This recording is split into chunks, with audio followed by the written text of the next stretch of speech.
Great. Welcome, everyone. I've got 18 attendees in the meeting so far, and we'll crack ahead. I'm Scott. I'm the Business Development Manager here at AgriProve, and I've also got on the call Kieren, Whittock, our Head of Operations for AgriProve as well.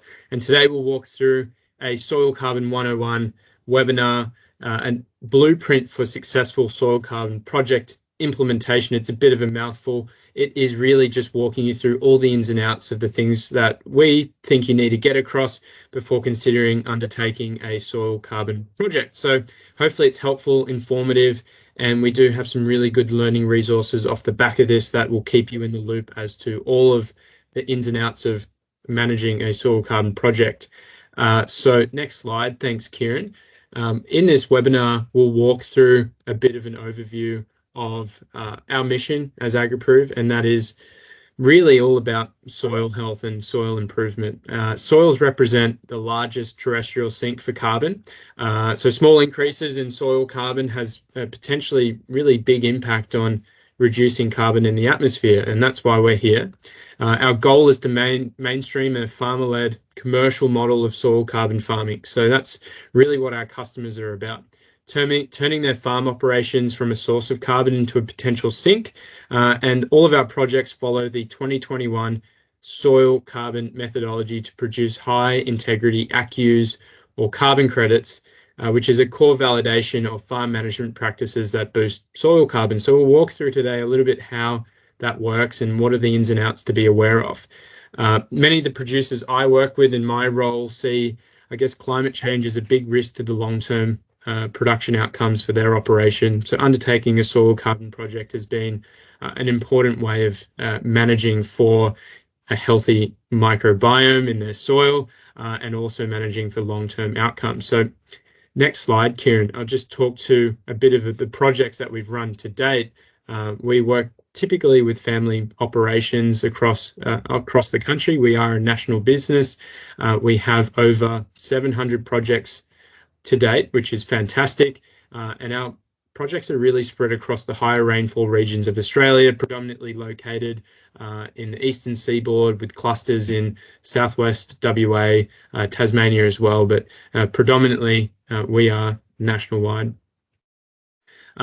We've seen 59 measured increases of soil organic carbon to date across those projects, and we're busily in the process of crediting these customers with their very own ACCUs. So Kieren's team is working very quickly to actually get the ACCUs or the carbon credits into the hands of those farmers, and we'll talk a bit about how we do that. And to qualify for a soil carbon project, which is that next slide, thanks Kieren, you would really just look at property size, which we work with anything larger than approximately 40 hectares. And so you don't necessarily need to put your whole farm under a soil carbon project. The intention is that it is something within your agricultural production system, but 40 hectares is our minimum viable size. Typically, we look at an additionality component. It doesn't have to be something that's radically different to what you're doing. And a lot of producers we work with have been mentioning that they've been doing these things for years. It's really just a modification of your production system so that you are able to change or make a material difference to your implementation of farm management practices. And at the end of this webinar, we will provide an option to access your own carbon ready report, which outlines a personalized production scope of work for AgriProve and taking that first step in understanding what a carbon project could mean for you. So here I'll hand over to Kieren to talk through a bit about what keeps him busy on a day-to-day basis. Yeah, thanks, Scott. And hello, everybody. Thanks for joining. As Scott mentioned, I am the National Operations Manager with AgriProve. So really what that means is myself and my team are responsible for running the ins and outs of these projects on a day-to-day basis and ensuring they work through the project lifecycle and ultimately are successful. So I'm going to spend a bit of time today talking about our operational process, which we call internally our RBIMC process. So that's register, baseline, implement, measure and credit. And this really speaks to the life cycle that all of these projects go through. Essentially, at a high level, they start with registration under the ACCU scheme with the Clean Energy Regulator. We then establish the baseline soil organic carbon stocks on that property through physical measurement. It is then over to the implementation side, so implementing the chosen eligible activity on the property that sequesters carbon in the soil. We then come back a minimum of 12 months up to 5 years later, measure again, and it's the increase in the carbon stock relative to that baseline stock that we established that we can have credits issued off the back of. So that implement measure credit cycle continues throughout 25 years. These are 25-year projects, but really at AgriProve, we really strive to make this process as simple as possible for all our clients. And we're there to support and guide through every step. So I'm going to go through each of these steps in a bit more detail today, and hopefully answer some of the questions you may have around operating these projects. So the first step to get a project started is to register the project with the Clean Energy Regulator. So in order for us to do that, the first step for us is to receive this consent to register commitment to implement document. Essentially what this document does, it gives us the authority to go ahead and register a soil organic carbon project on your behalf. And there's a few key things that we collect in this document at this point in time. Primarily, what we're trying to establish here is 5 years of baseline history for the property. And this is at a high level. So this is roughly, how many stock have you run over the past 5 years? What have your inputs been over the past 5 years? Really what we're trying to establish here is a baseline emissions profile for the property. So in taking part in one of these projects, you get a really good insight into that emissions profile of your project across this baseline period and going forward, tying in the carbon sequestration to that. So part of that is that 5-year management history. The other part of this document, which is important, is the commitment to implement one of the eligible activities. And this is what Scott was speaking to in terms of that implementation side of things. There's a list of multiple activities in there. And at this point in time, we're asking you to commit to implementing one of those. And as Scott mentioned, it's not a dramatic change in your system, as long as we are doing something that is either new or materially different. So that might be changing the frequency, intensity, or duration of a chosen management activity on the property to satisfy that requirement. It's important to note here too that our growth and customer success teams will work very closely with you during the completion of this document to make sure that we are capturing all the required information to successfully register these projects with the Clean Energy Regulator. Part of this process too is we actually establish a satellite-derived benchmark for your property. We use something called normalized difference red edge data, which is basically a proxy for plant health. And we use that to assess material change in plant health on the property after implementing one of those chosen eligible activities going forward with the project. And that really helps us look at lead indicators for soil organic carbon sequestration for these projects going forward post baselining. The other key thing here is we do obtain land title information. That helps us to map the project area initially and to configure the project. In most cases, for any properties that are larger than, say, 300 hectares, we'll probably register multiple individual projects rather than a single project. And we work this configuration process through with everybody as we go through the registration stage. Once we have all that information, we handle the registration submission with the Clean Energy Regulator. Once that's lodged, that basically unlocks our ability to move forward to the next stage, which is setting the project up for baseline sampling. So to date, AgriProve has completed more than 450 baseline sampling rounds across our project portfolio. That equates to over 10,000 individual soil samples taken by AgriProve to date in baseline alone. There are a few key things to think about in terms of how we complete this process. So we are working to the 2021 soil carbon methodology, which is fairly prescriptive in how we map these projects and draft up what the sampling parameters look like for each of these projects. Every project gets split up into what are called carbon estimation areas of approximately 100 hectares in size. We then split those down further into what are termed strata, so 3 individual strata, and there's an example on the screen now. Within each of those strata, we take a minimum of 3 soil cores, and we take those cores down to 1 metre in depth. Something that is important to note here too is that we do have to go through a fairly detailed process of mapping out exclusion zones. So these are exclusions we take out of the project area, and these are areas where we physically aren't able to sample. So it might be areas of infrastructure, dams, roads, buildings, things like that. Areas of dense vegetation, we take those out at this point in time. But it also might be areas where you aren't actually actively going to implement one of those chosen eligible activities, because one of the requirements is that we are implementing that activity across the whole of the project area. So this is a fairly detailed process. We handle all of this mapping, and we've got some really smart automated tools for stratifying that project based on landscape variability. It's important too to note that baselining costs are the only costs that we pass on in terms of upfront costs with getting these projects established. All the subsequent costs associated with the project are absorbed in AgriProve's fee, which is 25% of ACCUs on the project once generated. There is, however, the option to defer the payment of those baselining costs for future ACCUs. So basically, you can get up and running for no upfront cost, but we'll take that baselining cost out of the ACCUs once they're generated on the project within a 5-year period. So really providing flexibility and options for getting started with these projects is really important to us. And if you are interested in getting an assessment of what those likely costs are and what the project parameters may look like, we're happy to provide that in a carbon ready report off the back of this webinar. So I'll move on now and talk a little bit about the implementation. So this is where it's really over to the landholders to implement that chosen eligible activity that they've said they are going to implement in the commitment to implement document right at the start of the project. So there's a list of 12 or 13 eligible activities in the method.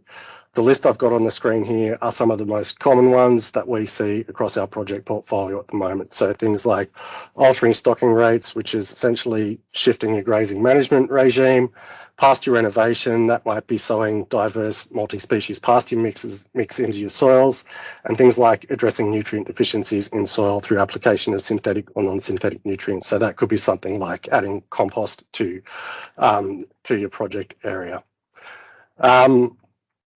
Probably the important call out here is that all of these activities are really standard agricultural practices. So in terms of meeting the requirements to be doing something new or materially different, we need to be, as I said at the outset, really finding something in there where we're changing that frequency, duration, or intensity of one of these activities to satisfy the additionality requirements under the methodology. It is also important to note here that record keeping at this point is quite important. So we do need to know what you have done on that project area in terms of implementing these activities. So, for example, if you've chosen altering the stocking rate as your eligible activity, we need to know what that cattle mob rotation is throughout your paddocks, as an example. And the images I've got on the screen there are some of the really exciting work we're doing with Ceres tag under tags for tons, basically tracking cattle movements through properties and through paddocks on an individual property through satellite enabled ear tags in the cattle. So really cool initiative within the company to really assist us in that record keeping component. At a more simple level, if you are adding compost as an eligible activity, as an example, we need to know the quantities that are applied and where they've been applied across the project areas. So it is important to keep those records. We do need those when we come to the crediting side of these projects. And the other thing to flag there to our customer success team, we'll be checking in with you quarterly on these projects, just checking in on that implementation. How's it going? How much have you implemented? Is there anything we can assist with and any support we can give you as you go through these projects to make sure that implementation is successful and ultimately leading to project success? So once you've implemented that chosen activity for a minimum of 12 months, we use our remote models, so remote soil organic carbon models, normalized difference red edge, to assess basically on an annual basis whether our models are indicating that there has been an increase in soil organic carbon on that property. So We do have to remeasure, do full physical sampling every time we want to check whether there has been an increase in soil organic carbon. As I said, this can occur a minimum of 12 months after your baseline, and we do have to sample once every 5 years at a maximum on these projects across a 25-year project. The benefit of us using our remote soil organic carbon models and using satellite technology for these lead indicators is that we are assessing these projects every 12 months for potential soil organic carbon gains, and if our indicators are good and you've implemented your activities on that property, we'll come back and resample. So what that essentially means is that rather than waiting 5 years for a return, potentially you're getting a return through ACCU generation post 12 months. So we can potentially get ACCUs generated on these projects much quicker by utilising these satellite models and these SOC remote soil organic carbon models to do that assessment and potentially come back and sample at a much higher frequency. Just in terms of how the crediting works, the image on that screen there basically shows that it is always credited to a high watermark. So what this is showing is if we take your baseline, we come back 12 months, you've measured an increase in your soil organic carbon stocks and we have credits issued, that's great. If we come back the subsequent year and those carbon stocks have dropped a little bit, they're beyond what the previous sampling round was, all that means is there are no credits issued for that particular sampling round. We come back again in another 12 months, 2 years, whatever that time period may be, measure again, and provided we're above the previous high point in terms of your carbon stock, you will have credits issued again. So the important call out here is there's no penalty for reversals throughout the 25 years. You just won't have credits issued again until you surpass that previous high watermark. So all going well, if we come back, remeasure your soil, and we do measure that increase in soil organic carbon stocks, we've got an internal process to validate and do all our quality assurance checks on that. Once we pass all those checks, we can then basically proceed to having that project credited. So applying for credits is quite a process, and again, this is something that AgriProve really handles on your behalf to ensure that we get these crediting applications in a timely fashion. The key information that we require at this point is really around that implementation of your activities. How much have you done? How much of the area have you implemented those activities on? And also just information relating to the emissions on the property throughout the project period. So that's the period since your baseline through to that subsequent sampling round. So that might be your livestock numbers, your fertilizer quantities, things like that. What that enables us to do is quantify the emissions associated with the project for the project period relative to your baseline period. And essentially, the number we're trying to arrive at is what we call net abatement. So that's essentially your soil organic carbon sequestration, so the carbon that you have sequestered in your soil minus the emissions for the project period. But it's important to note that those emissions are only relative to your baseline period. So if nothing has changed dramatically relative to your baseline period for that crediting period, the deductions because of your emissions are generally minimal or non-existent at all. It's only if you've dramatically increased your fertilizer usage, for example, that your emissions may actually go up and there may be deductions against your sequestration. It's important here to flag too that we at AgriProve manage a lot of complexity in this process on your behalf. So calculating that net abatement number, basically there are 85 individual calculations in the methodology that we need to go through to arrive at that final net abatement number. And when we're preparing the offsets reports for both auditors and for the Clean Energy Regulator, there's over 100 individual documents and files that we have to supply with that offsets report. And that's all the administration that AgriProve handles at this point in time on your behalf to ensure that these projects pass through that crediting process. The other thing to flag here that all projects at their first credit issuance do have to go through a third-party independent reasonable assurance audit. So that's independent auditors coming and checking all our documentation, ensuring that we've done everything correctly, and they'll come and visit you on farm with an AgriProve representative just to talk around your implementation on the project and just to check that our mapping processes have been correct as well. As I say, that audit happens at the first credit issuance on every project. It then occurs another 2 times throughout the 25-year period, just to ensure that there is integrity behind that net abatement that we are claiming on these projects. So then, all going well, we go through all of that process. We submit accrediting application with the Clean Energy Regulator. They do their assessment, and once their assessment is complete, they issue ACCUs to the project. As I called out at the front end, all of our administration and project management, monitoring, reporting and verification is handled under our success fee. Basically, 75% of those ACCUs generated go to you. We take 25% to cover our costs associated with running these projects. Of that 75% of ACCUs that go to the landholder, there's basically optionality in how you deal with those credits once they're issued. So 3 main options there. You can either elect to lock in a long-term fixed price with AgriProve's, so that guarantees the price that you will get paid for those ACCUs going forward. You can either sell them on the spot market at the price that is available on the spot market at that point in time, and AgriProve can handle the brokerage to assist in that process. Or you can elect to hold them either for future sale, or if you want to hold them for or retire them for carbon neutrality purposes, things like that, that's an option as well. We can also transfer your 75% share into an existing registry account if that is available to you and something that you want to do if you want to have control over your ACCUs once generated. So again, really trying to bake flexibility into how we operate with this to give all of our clients basically the maximum benefit and that flexibility in handling the credits once they are generated. So really, that's probably where I'll stop now. That's a really quick run through of how that process works and some of the detail behind what my team handles on a daily basis to ensure these projects are successful right through from that registration phase through to crediting. So I hope that's been helpful to everybody. And at this point, I'll pass back to Scott. Thanks, Kieren. Great oversight. And for me, I just had a couple of takeaways there. That RBIMC framework is exactly what AgriProve has operationalized to make carbon projects easy. And I really don't empathize or envy the calculations that some of the team members actually have to go through.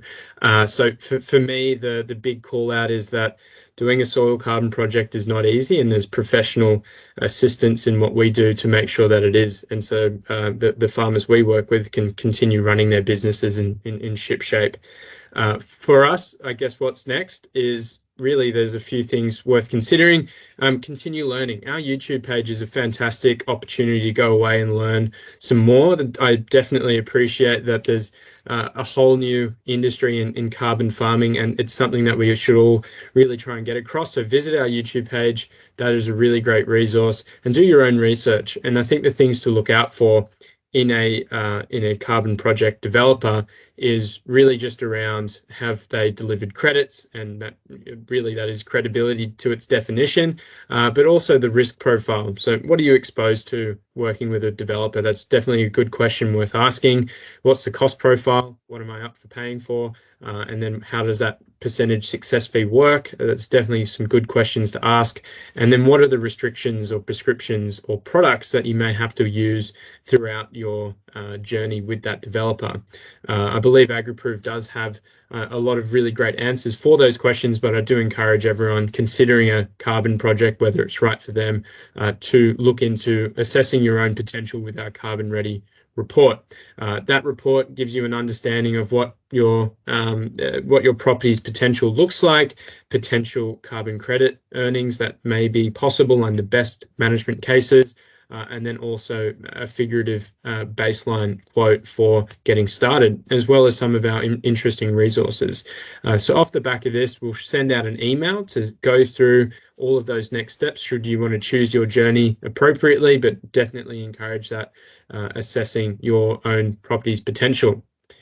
Possibly we'll go to that next slide there, Kieren. I have put into the Q&A here an opportunity to answer any questions. So if you hit that top toolbar, you'll see the question and answer bucket, but I'll just work through some of these FAQs, and if we receive any other questions, we'll jump there as well.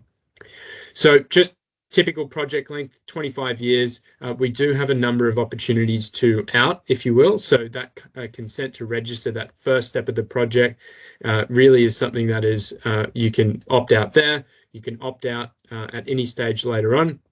The only thing you're exposed to is that baseline sampling cost. If anything else, if earned carbon credits, they would retire with the project, but that there are outs to this project. It's not 25 years locked in, as it potentially is suggested. If you sell those, if you sell your property, we would ultimately work with the new landholder to manage the longevity of that project. And ultimately, our costs were laid out in our webinar just now. And really, those carbon credits are up to you how you use them. A big conversation we heard at Beef Week only just earlier this month was inset versus offset. You can still inset with a soil carbon project. You would simply retire your carbon credits as a means of demonstrating your ability to reduce your carbon footprint. So that's just probably one thing I learned at that event. And then what if you already have started an eligible activity? That material difference, that additionality component, it doesn't have to be massive, but it does need to be materially new or different. And we work with landholders to really put that application together. It shouldn't be something that changes the way you think about everything you do on farm, rather an additional component to really look into, are there ways I can manage for carbon now as well? And we do supply a lot of data in terms of how we provide data.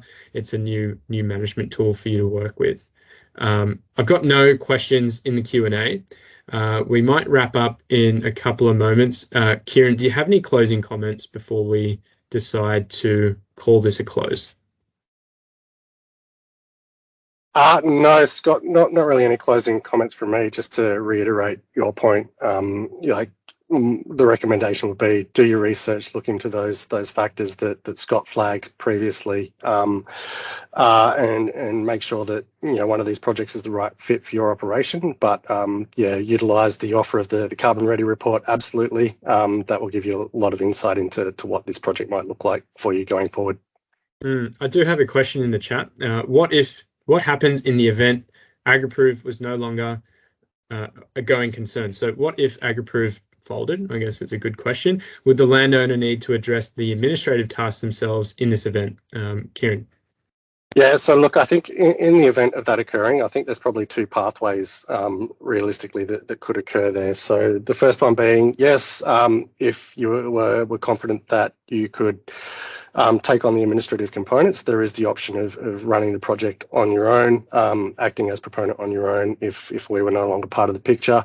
Probably the other option there would be to seek another developer that could potentially take the projects on at that point in time and manage that administration for you. So that's the way that I would see it if that scenario played out. And yeah, there's absolutely still the ability to keep the projects going if that did eventuate.